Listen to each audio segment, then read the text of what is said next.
Bismillahirrahmanirrahim. Assalamu alaykum. Hürmetli televizyon görüşler. İstiklal Gündüzlük haberler programımızı görüşünlerini kızgın karşı alımız. Ben Abdullah Yalqun. Programımızda vatanımız Şarkı Türkistan ve dünya gün tertibinde bulup atkan en muhim haberlerini huzuruna sunuşturuşumuz. Qanamızda diqqatinglar ekranımızı olsun.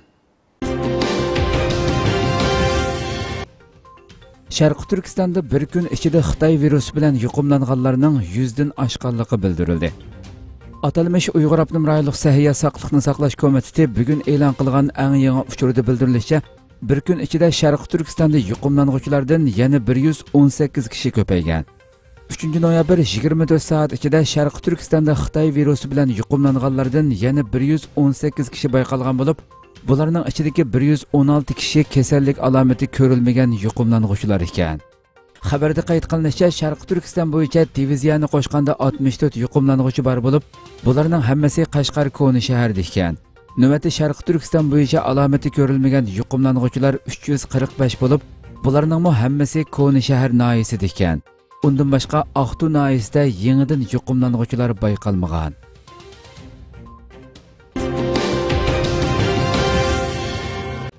Xitoy Sharq Turkistonda umumyuzlik nüfus tekshirishga boshladi.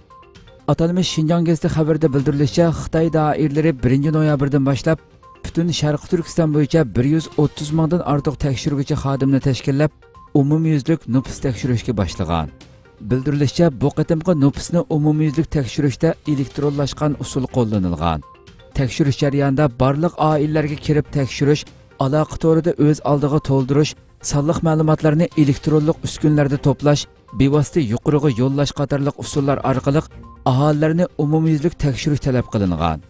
Nüfus tekshirish xizmatini belgilangan vaqt ichida tamomlashga kafolatlik qilish uchun butun Sharq Turkiston bo'yicha jami 137,098 xodim tanlab taklif qilingan. Buning ichida umumyuzlik tekshirish yetakchisi 28,448 kishi, umumyuzlik tekshiruvchi 108,650 kishi ekan. Xabarda bildirilishicha, Xitoy doiralari yana rayonlarga ayrilish xaritasi va imoratlarga belgi selish xizmatini tamomlagan bo'lib, butun Sharq Turkiston bo'yicha 14,791 umumyuzlik tekshirish rayonining chegarasini bekitish tamomlanib, 4,730,000 imoratga belgi selinib, 110,000 umumyuzlik tekshirish o'ltiraq rayoni ayrilgan.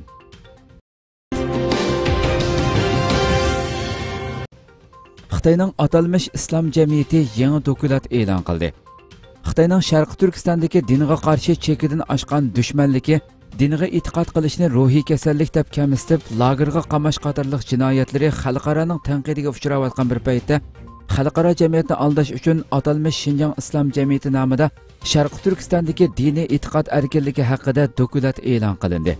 Dokumentda Xitoyning o'zlarining Sharq Turkistondagi Uyg'ur va boshqa yerlik musulmonlarning diniy huquqlariga kafolatlik qilayotganligini, normal diniy e'tiqod erkinligining hech qanday cheklamaga uchramaydiganligini, o'zlarining faqat atalmış diniy asabiy unsurlarga zarba berayotganligini da'vo qilgan. Dokument yana Fransiyada yuz bergan voqea tilga elinib, Xitoyning Sharq Turkiston xalqiga keng qo'rsaqlik qilayotganligini, Amerika va Yevropada musulmonlarning turli kamsitish va cheklamalarga uchrayotganligini bayon qilgan. Xitoyning Sharq Turkistonda yurgizayotgan terrorlik siyosatlari haqida shohidlarning guvohligi va dokumentlardagi dalillar orqali isbotlangan bo'lsa-mu, biroq Xitoy yanada xalqaro jamiyatni aldash maqsadida yolg'ondan o'zini oqlagan.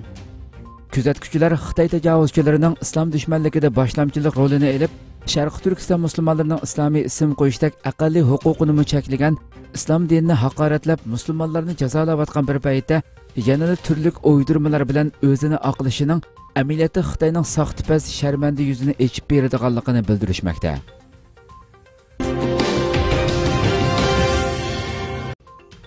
Uyg'ur qizlari davomliq arzon emgak kuchi sifatida ishlatilmoqda.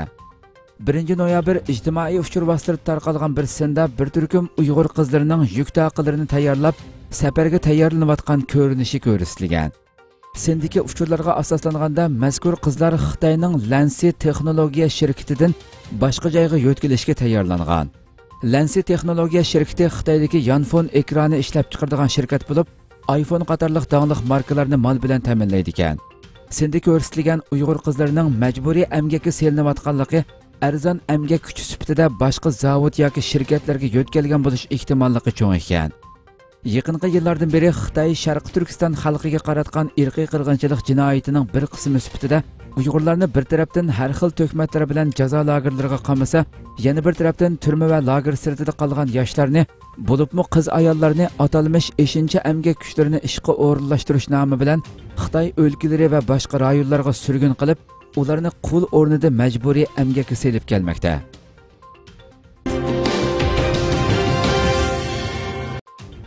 Dahua şirketining chiroy tunish sistemasiga Uyg'urlarning kirgizilganligi ma'lum bo'ldi. Yaqinda Xitoy rejimining ig'dorchiligidagi Dahua texnologiya shirkati yasab chiqqan ko'zitish kamerasining bir muhim iqtidori chiroy tunish jarayonida Uyg'urlar va Xitoylarni bir-biridan farqlantirish ekanligi ma'lum bo'ldi. Mazkur kuzatish kamerasining mahsulot tushuntirilishida aytilishicha, bu kuzatish apparatlariga tushgan kishining barliq jismoniy alohidliklari to'g'ri ko'rsatilish bilan birga saqal burut tipik bo'lgan yuz qurilmasi alohidligi qatorliqlarga binoan shu kishining Uyg'ur yoki Xitoy ekanligini shu vaqtning o'zida ayirib ko'rsatdi ekan. Yana kelib u kishining saqal burut qo'ygan qo'ymaganligi yoki navbatdagi Xitoy virusi tufaylidan hammali kishi maska taqashga majbur bo'layotgan ahvolda xatosiz holda Uyg'urlarni tunib chiqa oladi ekan. Ilgari Xitoyning Hikvision shirkati dal mushu xil texnikani qo'llanganligi uchun ayblangan hamda keyincha Amerika Savdo ministrligi jazolagan qora tizimlikdagi shirkatlarning biri bo'lib qolgan edi. Bu xabar ijtimoiy taratqularda ko'p qatim ham baharlangan bo'lib, to'rdoshlar orasida zo'r g'ulg'uli qo'zg'agan. Bo'libmi Xitoy rejimining Sharqi Turkistondagi bostirish qilmishining dal mushu xil ko'zitish kameralari bilan zich munosabatlik bo'lishi tufaylidan Dahua shirkati o'z vaqtida Amerika hukumatining qora tizimligiga kirgizilgan ekan.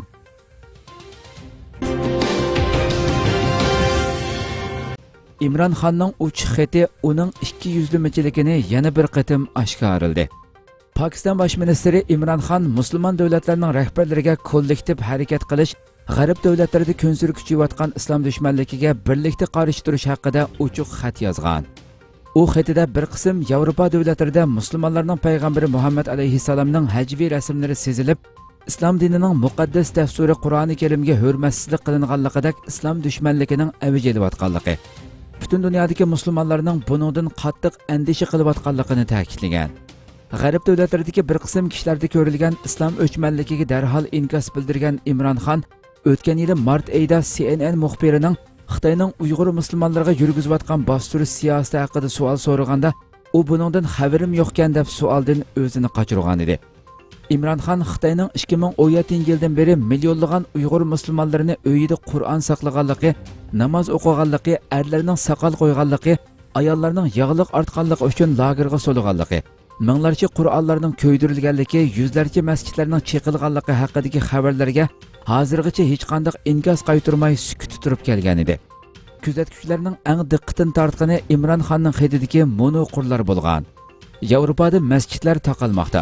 Musulmon ayollarning ommaviy so'rinlarda o'zlari xohlagan shaklda kiyinishi cheklanmoqda. Musulmonlar kamsitilmoqda. Buningdagi asosli sabab Yevropa davlat boshliqlarining islomiy tushunchasining kamchil bo'lganligi, musulmonlarning o'z payg'ambari va muqaddas dasturi Qur'onga bo'lgan sevgisini bilolmaganligidandir. Imron Xon xatining oxirida butun dunyodagi musulmon davlat rahbarlarining o'zaro birlashib, g'arbdagi islom dushmanligiga qarshi turishi kerakligini yana bir qatim eskartgan. Ammo u xatida sharqdagi kommunist qo'shnisi Xitoyning islomga qarshi elib berayotgan urushlari haqida hech nima demagan. MSNBC agentligining siyosiy analizchisi, MBC xabar kanalining danglik riyosatchisi Mahdi Hasan o'zining Twitter hisobida Imron Xonning uchuq xatiga mundaq inkos yozgan. G'arbdagi inkor qilg'ili bo'lmaydigan islom dushmanligining hammasi Xitoyning hozir Sharqi Turkistondagi Uyg'ur musulmonlariga qilayotgan zulmlari oldida, g'arbdagi inkor qilg'ili bo'lmaydigan islom dushmanligining hammasi Xitoyning hozir Sharqi Turkistondagi Uyg'ur musulmonlariga qilayotgan zulmlari oldida hech nima emas. Bosh ministr apandi, Xitoy sizning yaqin ittifoqdoshingiz. Undaqda ularga mo xat yozishingiz kerakmi qandaq? Amerikadagi Cato instituti nomli siyosat tadqiqot markazining tadqiqotchisi Mustafa Aqyo'l apandi musulmon dunyosidagi Pokiston va Turkiyaga o'xshash davlatlarning g'arbga qarshi qattiq, sharqqa qarata yumshoq pozitsiya tutishini ikkiyuzlamachilik deb atadi. U bu vaqtdagi ko'z qarashlarini o'ttirg'a qo'yib mundaq dedi. Yana bir tarafdan Hindistonning davlat televiziya kanali bo'lgan Vion kanalida Xitoyning davlat televiziya kanali CCTV'da berilgan bir televiziya teatrida Muhammad alayhissalomning suratini ko'rsatdi. Endi Pakistan Xitoyning mollarini boykot qilamdi. Musulmon davlatlar Xitoyning mollarini boykot qilamdi degan temada maxsus munozara programmasi o'tkazgan. Mazkur programmada Pokistonni ikki yuzlamachilik bilan ayblagan.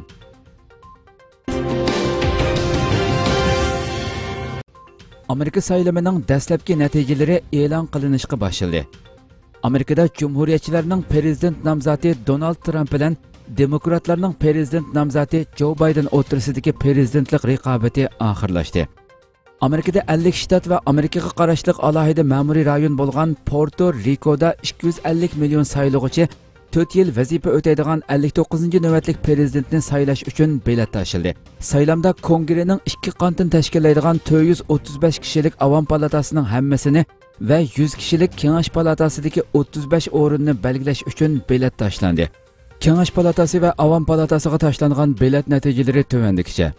Amerika taratqullaridagi xabarlarga asoslanganda hozirgacha Kengash palatasida demokratlar 45 o'rinni, Cumhuriyetchilar 44 o'rinni qo'lga keltirgan.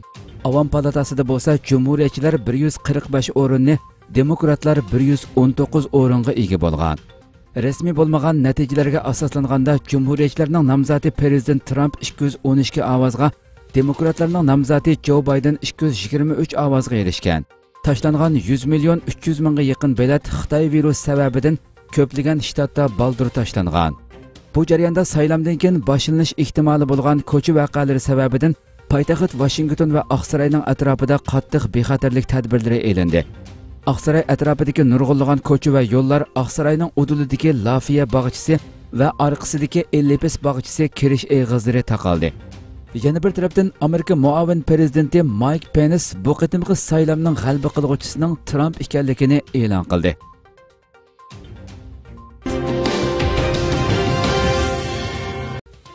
Birlashgan Millatlar Tashkilotining Xitoyni Uyg'urlarning tizimligi bilan ta'minlash qilmishi tekshirilmoqda. Amerika ovozining bugungi xabarida bildirilishicha, Birlashgan Millatlar Tashkiloti Kishilik huquq komitetining sobiq xizmatchisi Emma Reilly Angliya radiosining ziyoratini qabul qilib, Birlashgan Millatlar Tashkiloti Kishilik huquq kengashining Xitoy doiralarini Xitoyning kishilik huquq dafsandichiligiga guvohlik bergan Uyg'ur faoliyatchilarining tizimligi bilan ta'minlaganligini, bu ahvolning uzun yil davomlashganligini oshkorlagan. Reilning oshkorlashicha, Birlashgan Millatlar Tashkiloti Kishilik huquq kengashining har qatimliq yig'inidan ilgari Xitoy Birlashgan Millatlar Tashkilotidan Xitoyning insoniy huquq dafsandichiligi haqida guvohlik berish uchun kelganlarning bor yoki yo'qligini surishti qiladi ekan. Birlashgan Millatlar Tashkilotining har qanday hukumatni bu xil uchurlar bilan ta'minlash qonunga butunlay xiloflik qilmish ekan. Ammo Birlashgan Millatlar Tashkiloti faqat Xitoyga kelganda bu qonun cheklamasiga amal qilmagan. Xitoy bu uchurlar orqali Uyg'ur faoliyatchilarining Sharqi Turkistonda qolgan oilasidagilarga besim qiladi ekan. Reilly yana o'tgan yili 12-oyda Amerika parlamenti va Amerikaning yuqori darajalik diplomatlarini bu vaqtdagi isbotlar bilan ta'minlagan. Ma'lum bo'lishicha, Amerika Avam palatasi Tashqi ishlar komiteti Cumhuriyetchilar partiyasining a'zosi, Teksas shtatining palata a'zosi Michael McCall taratqularga o'zining bu ahvollarni tekshirayotganligini aytgan. McCall bu vaqtda to'xtalib, Birlashgan Millatlar Tashkilotining kishilik huquqni qo'g'dashni asos qiladigan bir organ ekanligini, agar bu ma'lumot rost bo'lsa, kishini to'limi andishiga soladiganligini, bu ahvollarni tekshirishga boshlaganligini bildirgan. Amerika Avam palatasi Tashqi ishlar komitetimi o'zlarining bu ahvollarni tekshirayotganligini dalillagan.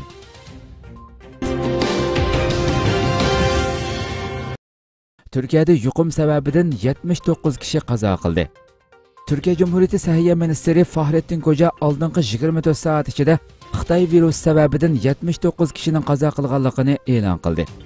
Bunun bilan Turkiyada Xitoy virus sababidan hayotidan ayrilganlarning jami soni 10.481 ga yetgan. Bildirilishicha, bir kun ichida 146.247 kishi tekshirilgan bo'lib, bularning ichida 2343 kishining Xitoy virusi bilan yuqumlanganligi bayqalgan. O'xshash bir kun ichida 1817 kishi saqaygan. Ministr Xitoy virusi xatirining hali ham davom qilayotganligini, shunlashqa ijtimoiy orliq saqlash, maska taqash va tozaliqqa rioya qilishning intayin muhim ekanligini bildirdi. Hurmatli televizor ko'ruvchilar, shuna qilib bugungi xabarlarimiz mushada oxirlashdi. Inshaalloh atiki programmamizni ko'rishgacha sizlarni Janobiy Alloh topshiramiz. Shuna qilib programma oxirida ekran orqasidagi barcha xizmatdoshlarimga ko'pdan ko'p rahmat aytaman. Assalomu alaykum va rahmatullohi taala va barakatuh.